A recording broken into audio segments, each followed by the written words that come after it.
Friends, ഇത് KS464 Palakkad ഡിപ്പോയുടെ ബാംഗ്ലൂർക്ക് പോകുന്ന KSRTC shift AC seater ബസ്സാണ് കേട്ടോ. ഇത് പുത്തൻ വണ്ടിയാണ് കേട്ടോ. ഇത് എന്നും രാത്രി 9 മണിക്ക് പാലക്കാട് നിന്നും പുറപ്പെട്ട് കോയമ്പത്തൂർ, സേലം, ഹൊസൂർ ഇലക്ട്രോണിക് സിറ്റി വഴി പുലർച്ചെ 4:15 കൂടി ബസ് ബാംഗ്ലൂർ സാറ്റലൈറ്റ് ബസ് സ്റ്റാൻഡിൽ എത്തിച്ചേരുന്നതാണ് കേട്ടോ.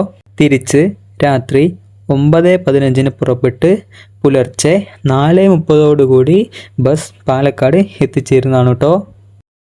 ഫ്രണ്ട്സ്, ഇതിന് മുമ്പേ KSRTCയുടെ ഷിഫ്റ്റ് സൂപ്പർ ഡീലക്സ് എയർ ബസ്സാണ് കേട്ടോ ഈ റൂട്ടിൽ സർവീസ് നടത്തിക്കൊണ്ടിരുന്നത്.